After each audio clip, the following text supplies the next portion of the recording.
Very good afternoon to all of you, my dear children. This is our day number 4 of SOGA. Right everyone? Let's do a quick revision. हम लोग अभी तक क्या क्या कर चुके हैं. हमेशा एक आदत डालो मेरे बच्चों की, चैप्टर स्टार्ट हो तो हम लोग हमेशा उसका वार्म अप ज़रूर करें. तो हमने सबसे पहले सेक्शन 4 में डेफिनेशन पढ़ी. सब मेरे साथ बोलेंगे कि sale is a, whereby a, agrees और, ट्रांसफर्स और, property in to the, for a, section number. Very good. फिर हमने उसके फीचर्स पढ़े. फिर हमने एक मुख्य बात पढ़ी कि सेल ऑफ इस तरह के कॉन्ट्रैक्ट में जब आपका कॉन्ट्रैक्ट हो जाता है, प्राइस तय हो जाती है और डिलीवरी के लिए कौन से गुड्स हैं वो तय हो जाता है, तो चाहे गुड्स गए हों चाहे ना गए हों, चाहे पैसे दिए हों चाहे ना दिए हों, वो कॉन्ट्रैक्ट होने के कारण मान लिया जाता है कि सेल हो गई. और जो सेल हो गई तो ओनरशिप ट्रांसफ़र हो गई, और ओनरशिप ट्रांसफ़र हो गई और फिर अपने को किसी स्थिति में पैसे नहीं मिले तो अपन सामने वाले से पैसे के लिए केस ज़रूर कर सकते हैं, बट सामान उठा के नहीं ला सकते हैं. ये इसकी मुख्य और वेरी डिफरेंट एंड मेन बात है. फिर हमने सेल का डिफरेंस पढ़ा various type of other contract से. तो मैं चाहती हूँ आप सब हायर परचेज वाला फाइल खोलें. डिफरेंस बिटवीन, फटाफट difference between hire purchase and sale तुरंत खोलें और मुझको बताएं कि इसमें मैंने एक पॉइंट आपको बताया था सेकंड वाला कि दोनों की पोजीशन क्या होती है. तो किस में सामने वाला बेली माना जाता है, क्योंकि अगर वो पूरे पैसे नहीं देगा तो उसको वापस करने पड़ेंगे गुड्स, तो मालिक वो बाद में बनता है. दोनों में से किस में ओनरशिप पहले दिन ही ट्रांसफ़र हो जाती है और किस में EMI के बाद. Very good. इसके बाद आपने मेरे साथ डिफरेंस पढ़ा बेलमेंट और सेल का.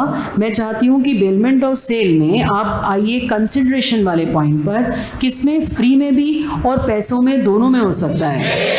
अगर फ्री में गुड एक्सचेंज हुए तो वो कौन से प्रकार का बेलमेंट है, और अगर पैसों का अदला बदली, वेरी गुड. बट क्या सेल कभी ग्रेटिट्यूअस होती है? उसमें हमेशा पैसों का एक्सचेंज होना ज़रूरी होता है. Very good.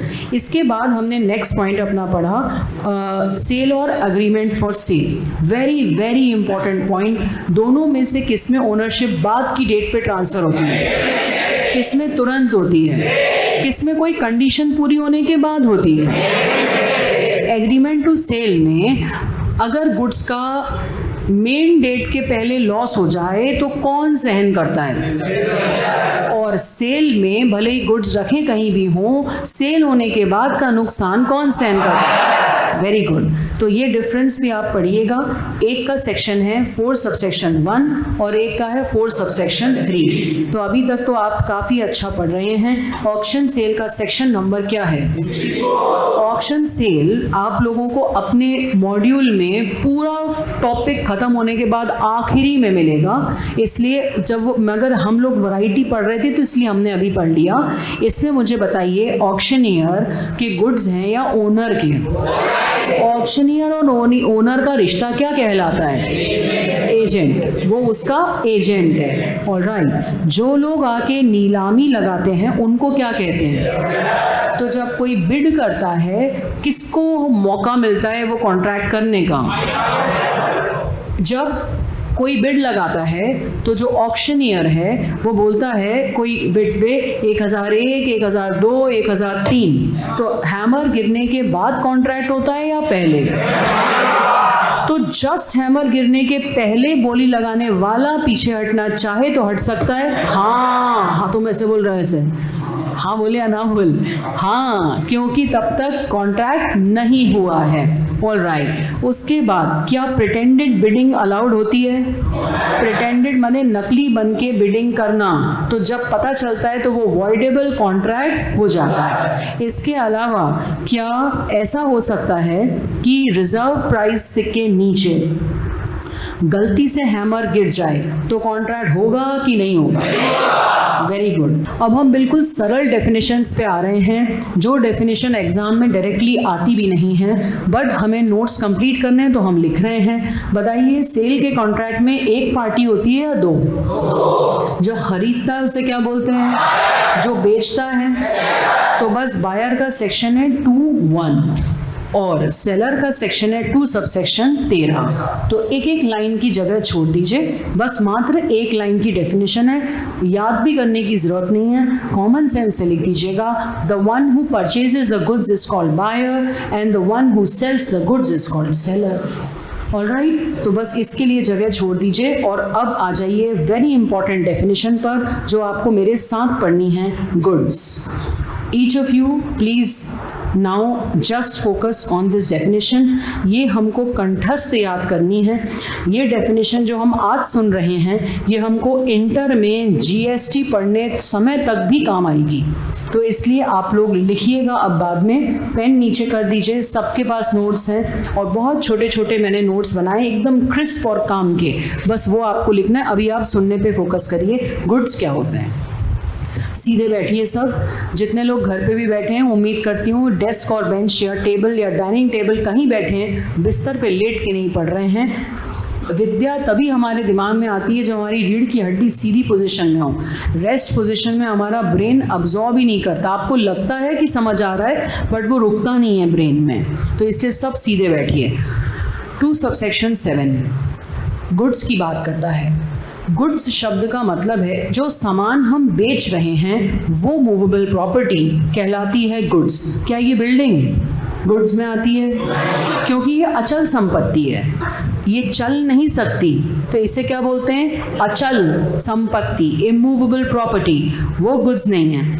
गुड्स में आती है every kind of movable property.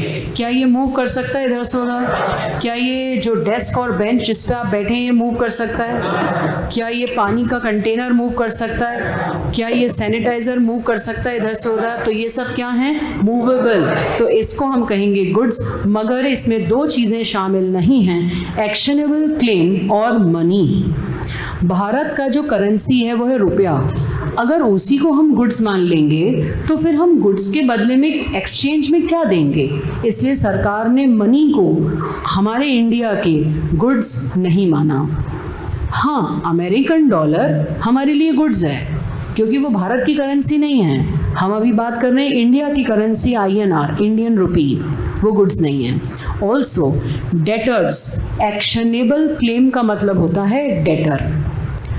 हमारी बैलेंस शीट में जब आप बैलेंस शीट को देखें तो फर्नीचर, कंप्यूटर, स्टॉक, ये सब गुड्स हैं, परंतु उसमें एक आइटम होता है डेटर, वो गुड्स नहीं है। हम और तुम जैसे इंसान बिकाऊ नहीं है भाई, वी आर नॉट गुड्स, हाँ या ना? देन इसमें क्या क्या शामिल है? सबसे पहले इसमें स्टॉक शामिल है। जैसे कोई खेत में अभी फसल कटी है और बोरियों में भर के उसको रखा है, उसको स्टॉक कहते हैं, तो वो गुड्स है।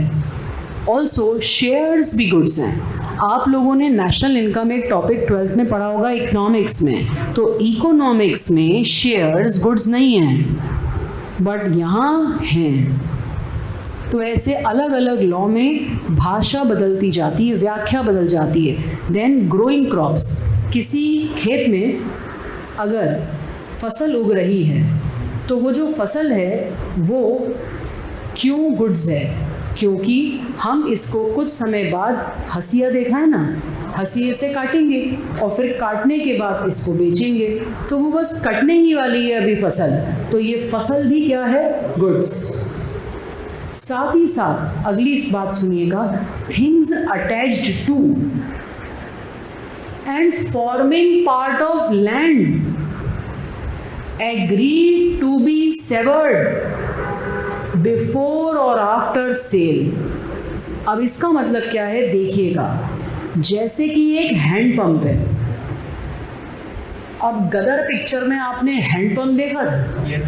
उन्होंने साहब हैंडपंप भी उखाड़ लिया। तो जिस चीज को आप सेवर कर सकें, सेवर का मतलब होता है काटना, अलग करना। जैसे फसल उगी है और हम फसल को ऐसे पकड़ के लोग काटते हैं, हाँ या ना? तो उसको बोलते हैं सेवर करना, अलग करना। तो जब आप उस हैंड पंप को उखाड़ने वाले हो तब तो फिर वो मूवेबल हो ही जाएगा, हाँ या ना? उसको आप सीमेंट से कहीं और भी लगा सकते हो, तो वो गुड्स है। बट अगर आपने अभी उसकी ये जो सीमेंट है ये उखाड़ी नहीं है और ये ज़मीन में बिल्कुल अभिन्न रूप से रखा हुआ है, क्या उस पोजीशन में वो गुड्स है? नहीं है, क्योंकि आप उस पोजीशन में उसको हटा थोड़ी सक रहे हो। कब वो गुड्स बनेगा? जब आप क्या तय कर रहे हो कि हम इसको उखाड़ने वाले हैं। ऐसे ही किसी खेत के आसपास लोहे की ऐसे बल्लियां लगा के बाउंड्री बनाई है, ये गुड्स है कि नहीं? अभी नहीं है, बट अगर कोई कहेगा कि हम यहाँ से सब जगह से इनको उखाड़ लेंगे और साइड में रख देंगे, तब वो बल्लियाँ गुड्स बन गई कि नहीं? हाँ, हाँ या ना? तो लगने के पहले भी गुड्स हैं, उखड़ने के बाद भी गुड्स हैं, पर लगी स्थिति में गुड्स। तो इतनी कॉमन सेंस तो तुम में है ही, हाँ या ना? फिर से सुनो, पहला मैंने क्या बोला? स्टॉक गुड्स हैं, बोलो हाँ या ना? बताओ शेयर्स गुड्स हैं? बताओ ग्रोइंग क्रॉप्स, फसल उग रही है, क्या वो गुड्स हैं? हाँ, जब आपने तय किया है कि अभी हम फसल काटने वाले हैं।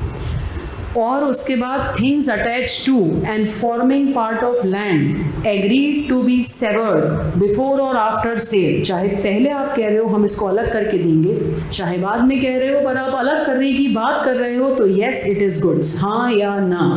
अब आप मुझे बताइए ट्री गुड्स है कि नहीं? अगर आपने तय किया कि हम इसको एक्स से काट के इसका टिम्बर बनाएंगे, टहनियों लकड़ियों को टिम्बर कहते हैं, ये गुड्स है कि नहीं? तो ये गुड्स, बट ये गुड्स क्योंकि इसका तना काट के उसको एक्स से हम टुकड़े टुकड़े करके ऐसे रीप जैसा बना चुके हैं। तो आपकी इमेजिनेशन में ये पूरा होना चाहिए। तो टिम्बर गुड्स और पेड़ गुड्स, बट पेड़ की टहनी काटने के बाद क्या है? मगज में घुस गई बात? फिर से सुनेंगे और ये पूरी डेफिनेशन आपके पास है, आप लिखेंगे। अब आप साथ में लिख भी सकते हैं, पेन उठाइए और लिखना स्टार्ट करिए और सुनते भी जाइए साथ साथ। बेटा, पुराने ज़माने में खेतीबाड़ी ही मुख्य व्यवसाय था। भारत के 75% लोग आज़ादी के समय खेती करते थे, तो सारे लॉ एग्रीकल्चर के आसपास डेफिनेशन में बन गए। इसलिए इसकी व्याख्या कुछ इस प्रकार की आपको लग रही है जैसे देश में सिर्फ एग्रीकल्चर ही होता है। So goods means every kind of movable property other than actionable claims and money. Other than का मतलब है ये दोनों goods नहीं हैं, बट गुड्स में क्या क्या शामिल है। जैसे मैंने चार्ट बनाई है, आप भी ऐसे लिखिए। जब आप चार्ट के रूप में लिखते हैं तो आपके दिमाग में छप जाता है बिल्कुल। तो मैंने इंक्लूडेड में 4 पॉइंटर्स लिखे हैं। पहला मैंने लिखा है स्टॉक एंड शेयर्स, दूसरा मैंने लिखा है खड़ी हुई फसल, तीसरा मैंने लिखा है घास। घास और फसल में अंतर है। घास चारे को कहते हैं जो गाय बैल खाते हैं, और क्रॉप हम खाते हैं, दोनों में अंतर है, इसलिए अलग अलग लिखा है। एक व्यक्ति पूछ रहा अलग अलग क्यों लिखा है? अरे भाई अलग होता है इसलिए लिखा है। Fourth, things attach to and forming part of land agreed to be severed before और आफ्टर सेल। इसमें आपको ड्राइंग बनाना चाहिए वहीं पर कि पेड़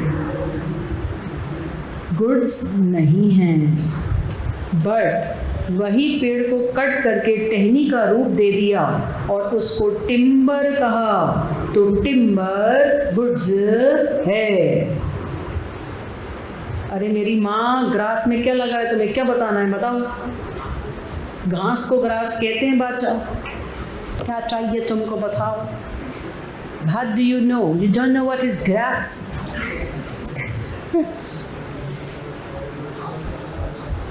अच्छा ठीक है,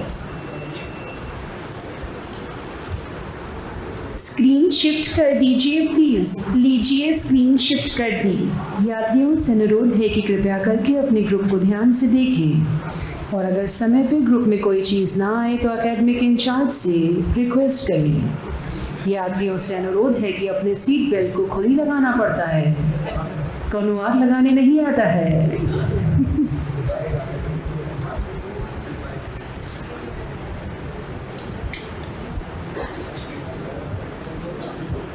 कोई किसी को ज्ञान मत दो, वो नींद में होगा इसलिए देखा नहीं होगा, समझा करो बच्चों। जी क्या हुआ? 4th पॉइंट को क्या हुआ? बड़ा कर दूं, दिख नहीं रहा है। बेटा एग्री टू बी सेवर्ड में आफ्टर सेल का मतलब, जैसे तुम मेरे खेत पे मुझसे बात करने आए तो हम दोनों अपन दोनों बात कर रहे हैं, तो मैंने बिल बनाने के बाद भी बोल सकती हूँ कि मैं इसको अभी काटवा दूंगी, और अपन पहले भी तय कर सकते हैं कि मैं फसल को कटवा दूंगी। तय करना ज़रूरी है, चाहे जस्ट पहले की हो चाहे जस्ट बाद में की हो। जी धन्यवाद।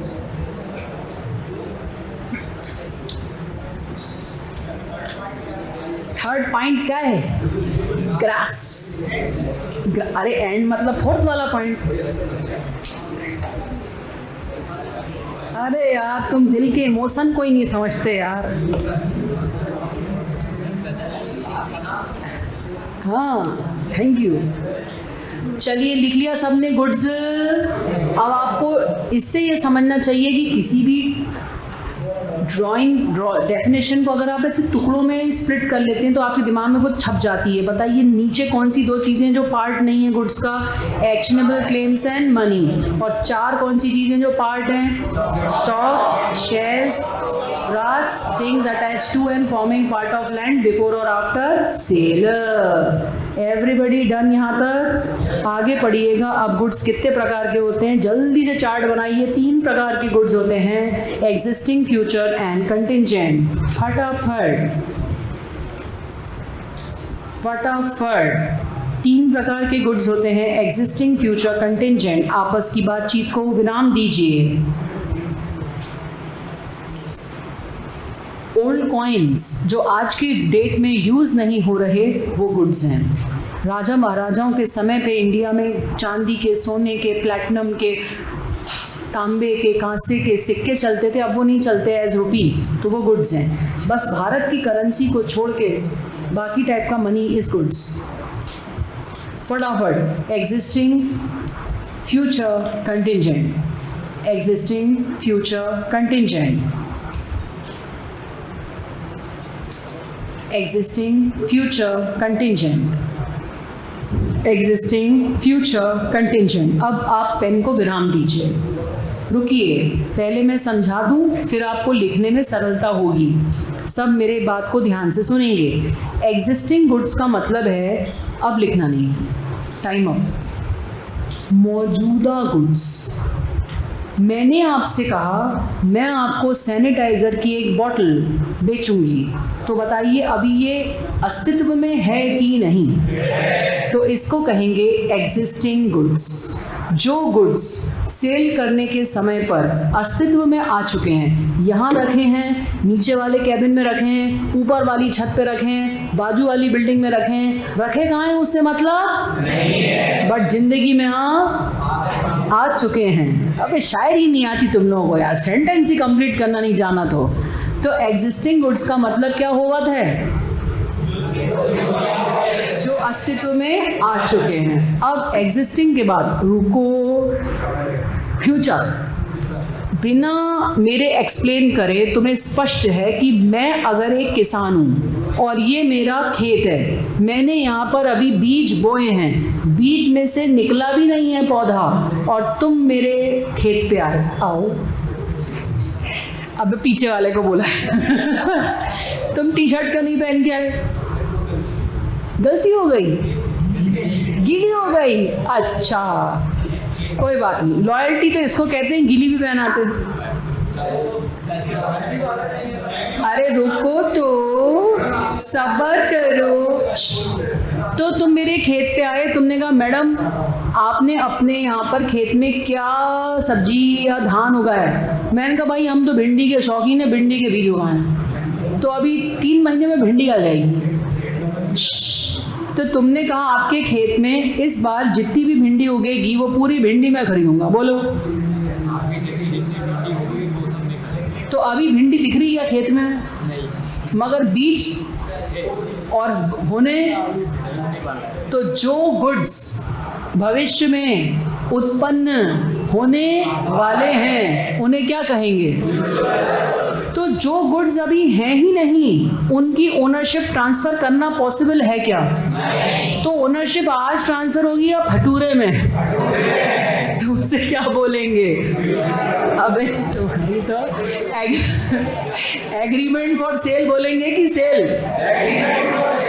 तो फ्यूचर गुड्स का हमेशा क्या होता है? एग्रीमेंट और सेल, क्योंकि वो गुड्स ही नहीं है अभी, तो ओनरशिप कैसे ट्रांसफर होगी? हाँ या ना? तीसरा अभी लिखना नहीं है, कंटिंजेंट।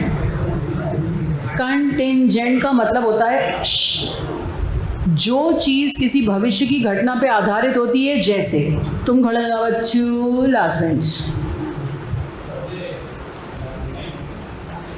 तुम जो हो एक मछुआरे हो, क्या हो? और यहाँ पर पूरा समुद्र है, भोपाल का अपर लेक समुद्र है। अब तुम्हारे पास हम आए कि हमारा एक फिश एक्वेरियम है। फिश एक्वेरियम समझते क्या होता है? क्या होता है? मछली घर। तो हमारा एक फिश एक्वेरियम है, उसमें हमको अलग अलग वैरायटी की मछलियाँ रखनी हैं। तो क्या तुम हमको वो मछलियाँ बेच दोगे? अबे मुझे तो बोलने दे यार।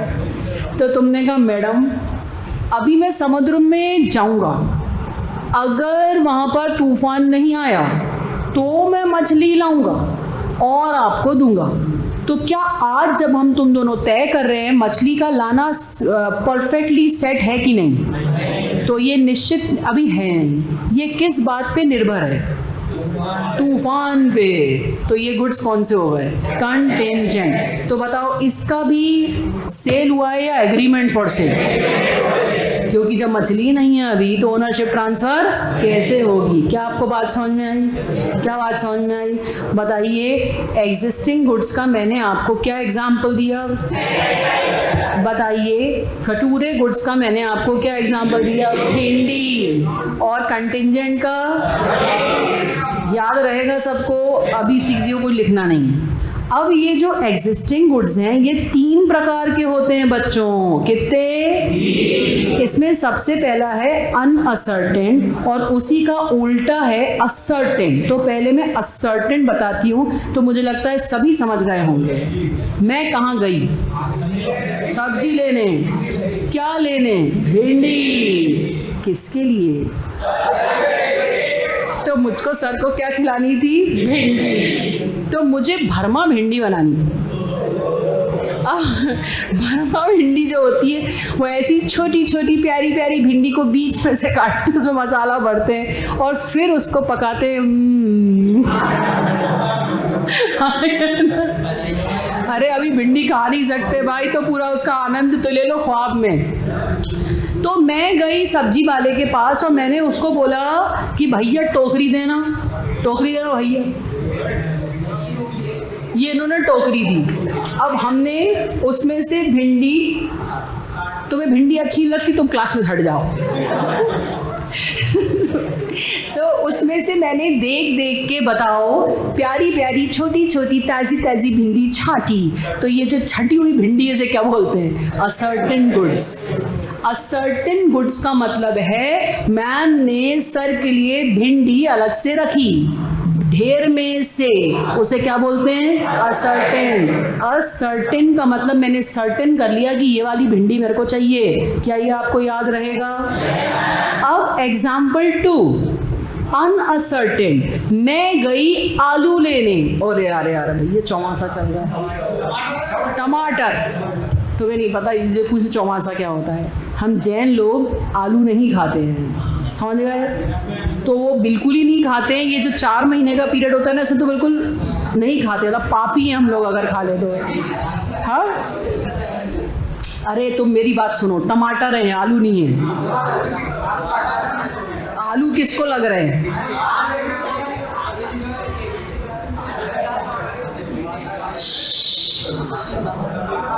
अरे चुप तो रहो यार।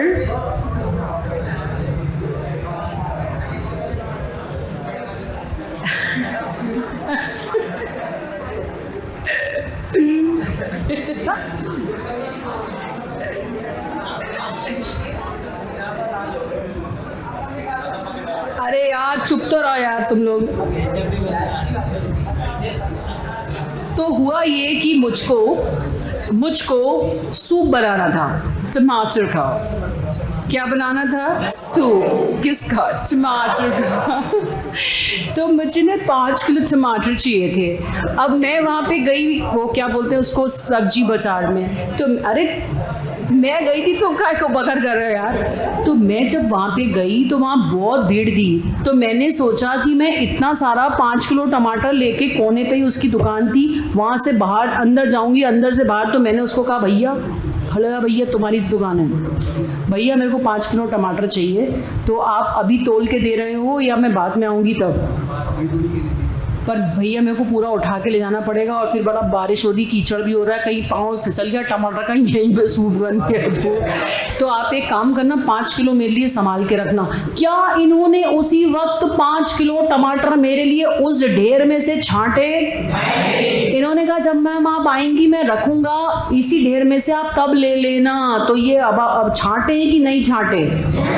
तो इनको क्या बोलेंगे? समझ में आ गई बात? तो बताओ, असर्टेन का मतलब भिंडी, छोटी छोटी प्यारी प्यारी भिंडी, और ये मतलब अनसर्टेन माने टमाटर। उसके बाद बैठ जाओ। रियल लाइफ में असर्टेन और स्पेसिफिक को ऑलमोस्ट सेम ही माना जाता है, थोड़ा सा ही इनमें थिन लाइन डिफरेंस होता है। बट असर्टेन में एक बात होती है कि सारे गुड्स एक दूसरे से काफ़ी मिलते जुलते हैं, और स्पेसिफिक गुड्स में आपस में काफ़ी अलग हैं। जैसे मुझको अपनी मम्मी के लिए एक रिंग खरीदनी थी, तो वहाँ पर मैं जब गई तो डायमंड की भी रिंग थी, और सोने की भी रिंग थी, और मोती की भी रिंग थी, और पन्ने की भी रिंग थी। तो मैं जब गई तो 4 रिंग्स में से मैंने अपनी मम्मी के लिए डायमंड की रिंग पसंद करी। तो जब आप एक लॉट में से एक पर्टिकुलर चीज़ को पिकअप करते हो तो उसको कहते हैं स्पेसिफिक गुड्स। रियल लाइफ में ये दोनों सेम ही माने जाते हैं, बट यहाँ पर अंतर इतना सा है कि भिंडी भिंडी वर ऑलमोस्ट सेम, बट यहाँ पे दे वर क्वाइट डिफरेंट। जैसे मुझे अगर कार खरीदनी है और 4 कारें, white, black, blue and red, और मैंने कहा मुझे ब्लैक कार चाहिए, तो इसको तुम असर्टेन कहोगे या स्पेसिफिक? आ गया ना सेंस समझ में? स्पेसिफिक में सब थोड़े थोड़े मतलब काफ़ी अलग होते हैं। तो बस इसको कहते हैं गुड्स की वैरायटी। बताओ कितनी वैरायटी पढ़ ली? अब तुम जब साइड्स बनाओगे तो तुम्हारे पास ये अनअसर्टेन में ये वाला डायग्राम बनाओगे। इसमें क्या बनाया मैंने? आलू, टमाटर, आलू आलू याद आ रहा है मेरे को। और ये क्या है यहाँ पर? भिंडी, और ये क्या है? रिंग। ठीक है, अब अपन इसकी थ्योरी सुन लेते हैं। Existing goods, please pay attention and please start writing, making notes. जब मैं बोलूँगी रुक जाना तो रुक जाना। पहले तो मुंह बंद कर लो सब, पीछे बैठे वाले बच्चे सारा मुंह बंद करेंगे अपना। Existing goods are such goods as are in existence at the time of contract. That is, those owned or possessed or acquired by the seller at the time of sale. इसका सेक्शन नंबर है 6, परंतु नहीं याद रहे तो कोई बात नहीं। तो सेक्शन 6 एग्जिस्टिंग गुड्स के बारे में कहता है। एग्जिस्टिंग गुड्स को आगे डिटेल में आप पढ़ेंगे, उसमें से स्पेसिफिक गुड्स किसे कहेंगे? Those goods which are identified, माने पहचाना, एंड एग्रीड अपॉन, तय करा कि ये वाले गुड्स मैं खरीदूंगा। इसका सबसेक्शन याद करने की ज़रूरत नहीं है। इसके बाद असर्टेन गुड्स वो हैं which are identified in accordance with the agreement after the contract of sale is made. छांट के हमने अलग किए हैं, उनको कहेंगे असर्टेन। रटने की ज़रूरत नहीं है, अपने शब्दों में बोल सकते हैं। When from a lot or out of large quantity of uncertain goods the number or quantity contracted is identified, such identified goods are called ascertain. Hindi में जब किसी ढेर में से आप अपने लिए कुछ गुड्स को अलग करते हैं, उस छांटने की प्रक्रिया में वो बन जाते हैं ascertained goods, unascertained goods. These are the goods which are not specifically पहचाने गए, which are not specifically identified at the time of making the contract. They are indicated only by description. मतलब मैंने कहा मेरे लिए टमाटर रख लेना संभाल के, उसने छांट के थैली अलग से उस वक्त नहीं बनाई, तो इसको कहेंगे अनअसर्टेन। आप हिंदी में समझ लें क्योंकि डेफिनेशन एग्जाम में नहीं आएगी, आपको सिर्फ पहचानने का क्वेश्चन आ सकता है कि ये 3 टाइप के गुड्स हैं, पहचानो ये कौन सा है, तो आप समझ ही जाओगे कि कोई रिंग है या कार है या टीवी है या एसी है, ये सब स्पेसिफिक गुड्स। ढेर में से अलग करना असर्टेन गुड्स, ढेर के ढेर में ही गुड्स रहने देना, बट ये तय करना कि मैं इसमें से इतने खरीदूंगा, unascertained goods. Alright, so you will make notes of all of them. आप अपने अंदाज से देख लीजिए, एग्जाम्पल नोट नहीं करना है, सिर्फ रीड करना है, उतने हिसाब से आप जगह छोड़िए। एग्जाम्पल सिर्फ रीड करना है, उतनी जगह आप छोड़ दीजिए, और फ्यूचर गुड्स और कंटिंजेंट गुड्स यहाँ तक आप जगह छोड़िए। लिखिए फटाफट और जगह छोड़िए। आगे बढ़ेंगे, नेक्स्ट पॉइंट पर आएंगे, and that is delivery of goods. Next point पर आएंगे, डिलीवरी ऑफ गुड्स। सभी को अपनी राइटिंग का अंदाज है, तो थोड़ी बहुत जगह आगे पीछे भी हो गई तो it's okay, but we need to move ahead. Pen नीचे रख दो सब, डिलीवरी सुनेंगे। Onliners, I request you put your pen down so that you can focus on the concept. Last 3 benches, statue, बिल्कुल भी बात नहीं करेंगे मेरी क्लास के बीच में, बिल्कुल भी नहीं करेंगे, not a single sentence. Delivery, delivery शब्द का यहाँ मतलब है अपनी स्वेच्छा से सामान हैंडओवर करना दूसरे व्यक्ति को। डिलीवरी का मतलब है सेलर के द्वारा बायर को गुड्स हैंडओवर करना। ये जो डिलीवरी है इसके 3 रूप हैं। सबसे पहले एक तो ये मन से होती है, अपने कोई छीन के किसी से सामान नहीं ला सकता, it's a voluntary transfer of possession. Possession का मतलब है किसके हाथ में गुड्स हैं, तो it's a voluntary transfer of possession. दूसरा, ये 3 प्रकार की होती है, एक्चुअल, सिंबॉलिक और कंस्ट्रक्टिव। तुम आओ बेटू फर्स्ट बेंच इधर। मैंने तुमसे ये सैनिटाइज़र 100 रुपये में डील की, मैं हूँ सेलर, ये है बायर, मैंने इसको हाथ में फिजिकली ये चीज़ थमाई, तो गुड्स एक्चुअल दे देना इज कॉल्ड एक्चुअल डिलीवरी। एकदम स्ट्रेट है, किसी भी दुकान में हम जाते हैं तो वो बिल्कुल सामान दिया, इट इज़ एक्चुअल डिलीवरी।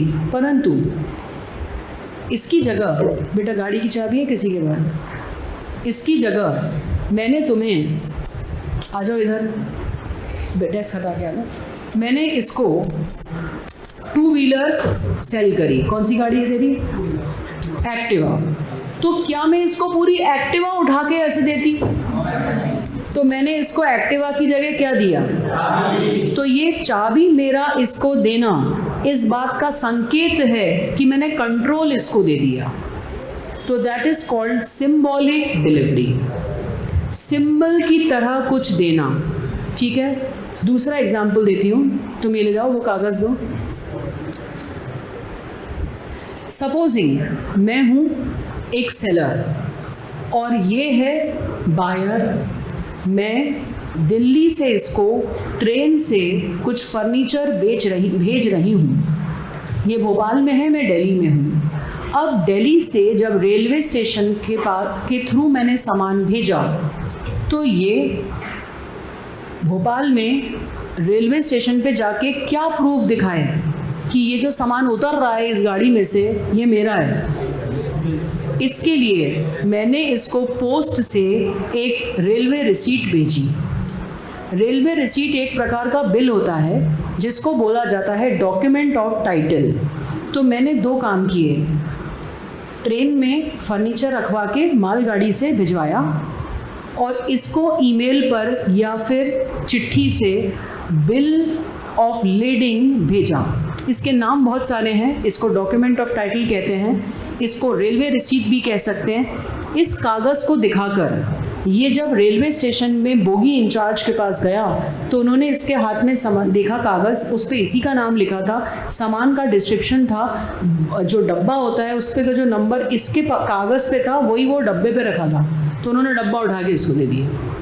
तो बताओ मैंने इसको एक्चुअल हाथ से डब्बा दिया है या कागज़ भेजा है? तो ये कागज़ कहलाता है लॉ में डॉक्यूमेंट ऑफ टाइटल, स्वामित्व का अधिकार पत्र। क्या कहलाता है? Document of title. तो चाबी दो या डॉक्यूमेंट ऑफ टाइटल दो, इसको क्या बोलेंगे? सांकेतिक, symbolic delivery.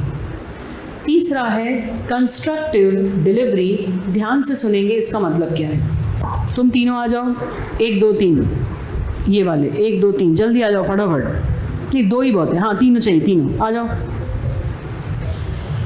Everybody pay attention, it is important. ये पहचानने को आता है एग्जाम में।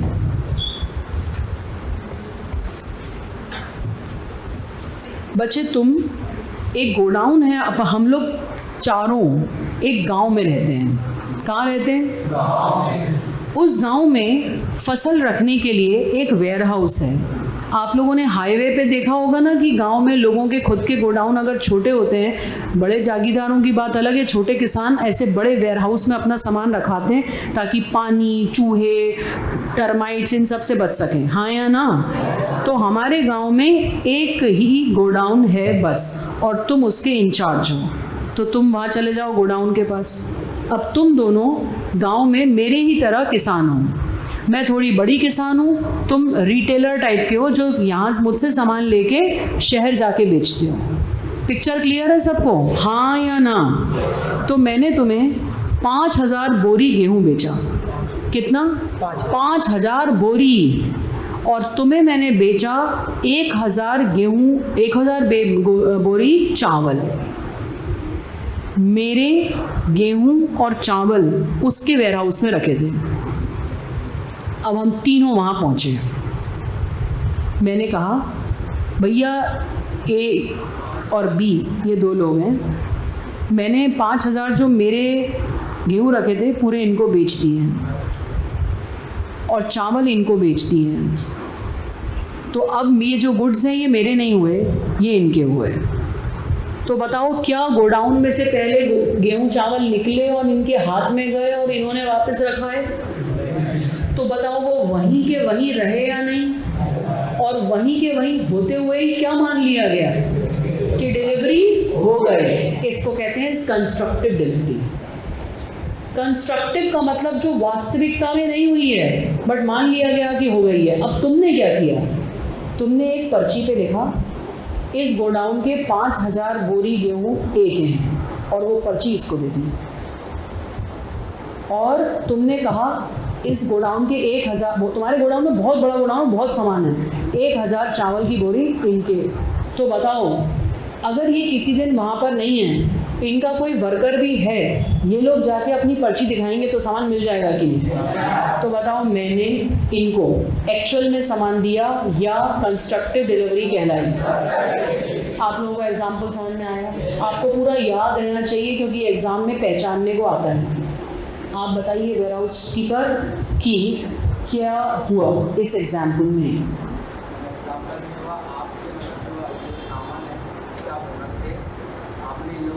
तो मैंने इनको सामान निकलवा के क्यों नहीं दिया? क्योंकि उनको शहर में बेचना था अगले महीने, और 1 महीने ये कहाँ रखते?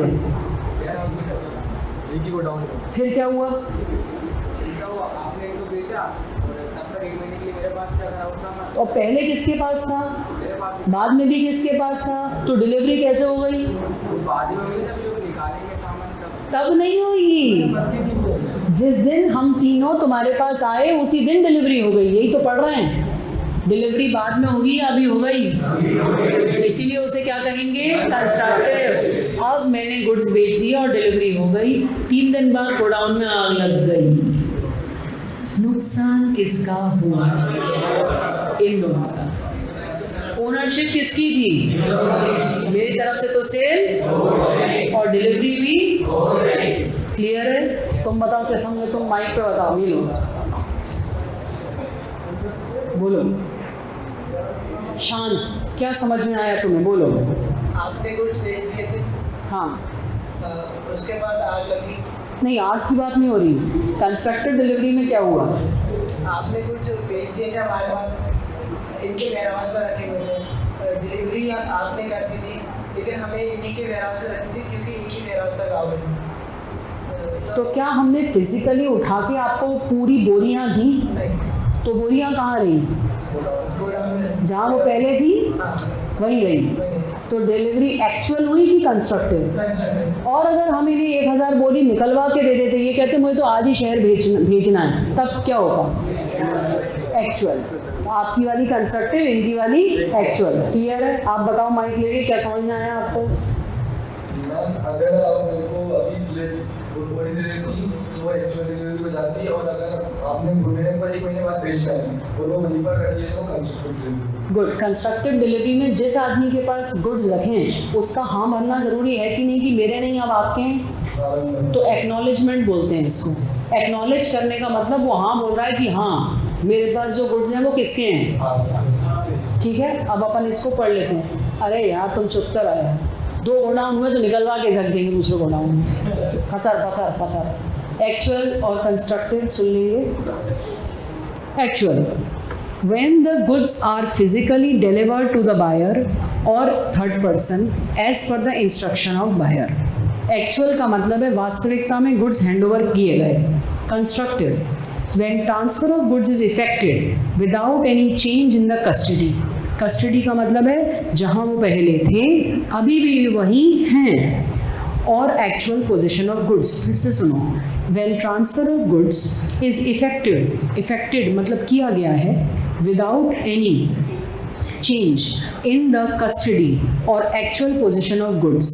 When a person in possession of the goods, बताओ हमारे गुड्स का पोजेशन किसके पास है?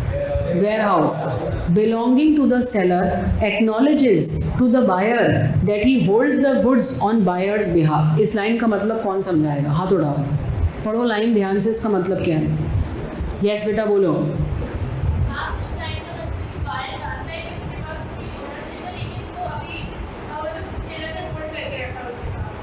एक और बेहतर डिस्क्रिप्शन, ये वाली लाइन का मीनिंग पूछ रही हूँ। When a person in possession of the goods belonging to the seller acknowledges to the buyer that he holds the goods on buyer's behalf.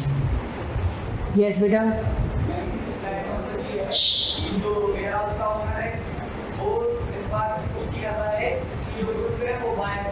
Good, फिर से बोलो। कोई और बोलेगा? गुड। कोई और बोलेगा? हाथ उठाओ भाई। यस बोलो।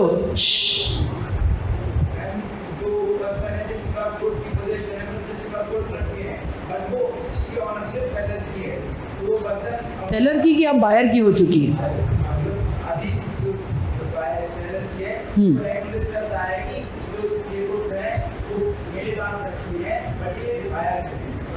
तो जब वो ऐसा एक्नॉलेजमेंट दे दे तो उसे पुष्टिकरण कर दे तो उसे क्या कहेंगे? Constructive delivery.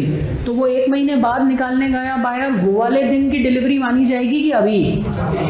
Very good. Symbolic, when there is delivery of a thing in token of a transfer of something else. Car देनी थी पर उसके संकेत के रूप में चाबी दे दी।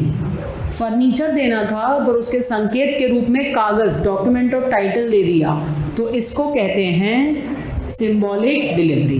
तो आप सब ये ड्राइंग भी बनाएंगे, हाँ या ना? और ड्राइंग बनाने के बाद आप ये इतनी थ्योरी भी लिखेंगे जो पर्याप्त है, क्योंकि इसका फुल लेंथ क्वेश्चन नहीं आता, इसका पहचानने का क्वेश्चन आता है। तो ये आपने डिलीवरी पढ़ी।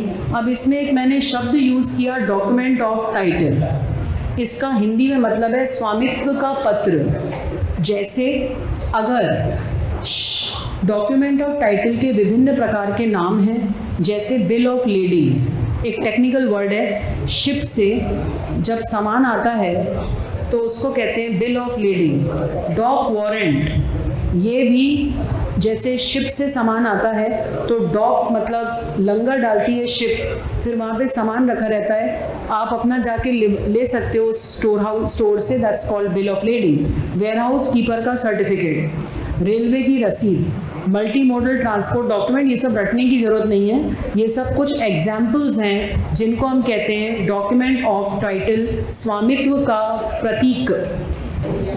सो डॉक्यूमेंट ऑफ टाइटल को हम कह सकते हैं स्वामित्व का पत्र। डॉक्यूमेंट ऑफ टाइटल जिस व्यक्ति के पास है, जैसे मिस्टर ए ने एक शॉप से एक मोबाइल खरीदा तो उसने इनको इनवॉइस दिया, तो इनवॉइस भी किस चीज़ का प्रतीक है? It is a document of title. अब मैंने ये मोबाइल खरीदा और मेरे पास इसका बिल भी है, क्या मुझे इसको किसी और को बेचने के पहले किसी से पूछने की आवश्यकता है? नहीं नहीं नहीं नहीं है। तो ऐसी स्थिति में जो अधिकार पत्र है उसको अपन क्या कहते हैं? Document of title. इसके जैसा एक और वर्ड है जिसका नाम है शेयर सर्टिफिकेट। बेटू शेयर सर्टिफिकेट जिसका नाम लिखा होता है वो मालिक होता है, मगर कंपनीज एक्ट के नियमों के तहत जब भी आपको शेयर बेचना हो आपको बोर्ड ऑफ डायरेक्टर को बताना पड़ता है, इसलिए ये डॉक्यूमेंट ऑफ टाइटल नहीं है, ये डॉक्यूमेंट शोइंग टाइटल है। दोनों में बारीक अंतर है। डॉक्यूमेंट ऑफ टाइटल जिसके पास होता है, जैसे मेरे पास मोबाइल का बिल, मेरे को किसी से नहीं पूछना, किसी को नहीं बताना कि मैंने फेंक दिया, बेच दिया, गिरवी रख दिया, गिफ्ट कर दिया, क्या कर दिया। मगर जब एक व्यक्ति अपना शेयर दूसरे को बेचना चाहता है उसको कंपनी को बताना ही पड़ता है, तो एक पॉइंट इसमें ऐड हो गया, इसलिए ये प्योरली डॉक्यूमेंट ऑफ टाइटल नहीं, डॉक्यूमेंट शोइंग टाइटल है। बहुत बारीक अंतर है क्योंकि इसमें एक पेच जुड़ा है कि कंपनी के बिना आप ट्रांसफ़र नहीं कर सकोगे। Is that clear everyone? तो यहाँ तक आपने पढ़ा। अभी आप एक छोटा सा पॉइंट और पढ़ेंगे, फिर क्लास ख़त्म करेंगे। पेरिशिंग ऑफ गुड्स, बहुत सिंपल पॉइंट है। पेरिश करने का मतलब है गुड्स का खराब हो जाना, नष्ट हो जाना, जल जाना, बाढ़ में बह जाना, पानी से गल जाना, मतलब उनका स्वरूप खराब हो जाना। That is called perishing. तो बहुत ही सिंपल पॉइंट है, ध्यान से सुनिएगा। सेल के पहले गुड्स नष्ट हो गए,